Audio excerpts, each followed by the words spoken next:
Alright, what's up guys?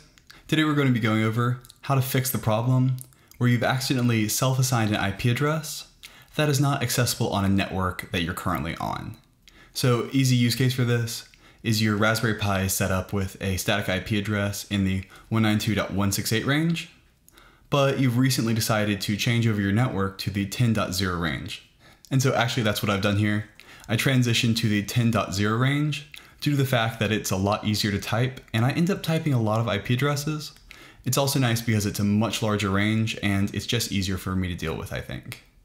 But as part of that transition, I entirely forgot about my Raspberry Pi. So I've got my Raspberry Pi 4 here to grab the IP address 192.168.1.130 as soon as it boots up. And the problem with that is, it's going to grab that IP address no matter what you do. And so now I'm at the place where I now need to transition it over, but I use it as a totally headless setup. And so currently I cannot SSH into it because it's living on a network that is different than the rest of the network. And so nobody knows how to get to it. Now this is applicable to not just Raspberry Pis, but another common one would be a Synology NAS, where you actually do not have a console on it at all. And so you can only interact with it over the network.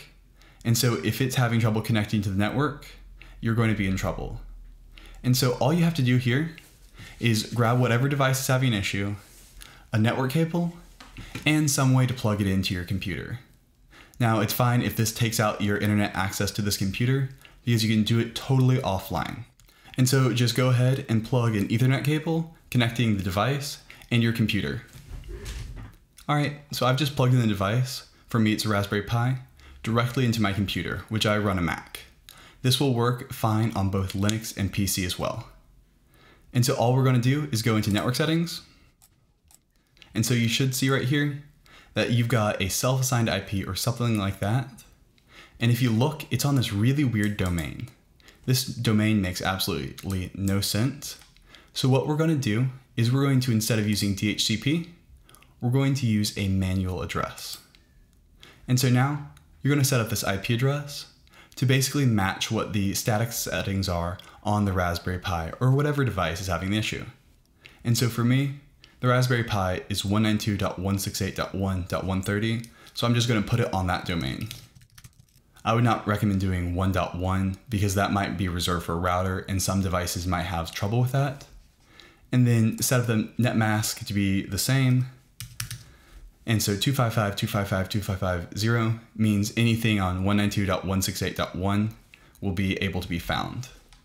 And we're not going to have a router for this. All right, and so now we see that we've self-assigned this IP address.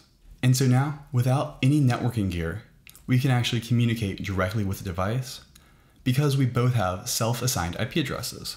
And so I'm just going to go ahead and open up terminal to SSH in.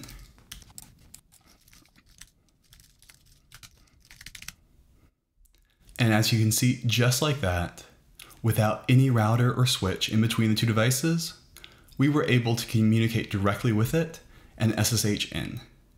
And so now all we have to do is update the static IP address. And so to do that on a Raspberry Pi, you do sudo nano etc dhcp-cd.config. And this is what's used to set up the static IP address. And we're just going to change that IP address. All right, and so now I just updated the configuration to my new network setup. And so we're just going to do a Control X to exit, Y to save it, Enter to write it. And now, upon reboot, it's going to take that new IP address and should work in our network. So all we have to do now is test it by unplugging this and setting back up your network and plugging it back in. All right, and so now I've hooked back up my Raspberry Pi into the network. And so now let's just go ahead and make sure it worked. So we'll do it SSH and give it that new IP address we just set up. And yep. As you can see right here, it's now taken on that new IP address. And so setting static IP addresses can have this headache. And so if you want to prevent it in the future, you can instead set up your router to give out specific static IP addresses to every device based on their MAC address. So that can be advantageous, so you'll never have to have this problem because everything will just port over. All of your devices will just use DHCP to grab whatever IP address the router sends them. And the router will go, oh, this is your MAC address? That means I've reserved this IP address for you, and give it to them automatically. So there's always that as an option. And so for me, I'm actually moving on to that, and I'm working on getting all my devices set up for that, so I never have to deal with this headache again. Alright, well I hope that was informative. This process can actually be used to still SSH into your Pi without any kind of a network setup. And so if you're on the road and want to work on your Pi, you can just plug in a network cable between the Pi and your laptop and run it off of the USB power, and it is super easy to use, so you can also use it for that. I hope this was helpful. Have a good one. Bye.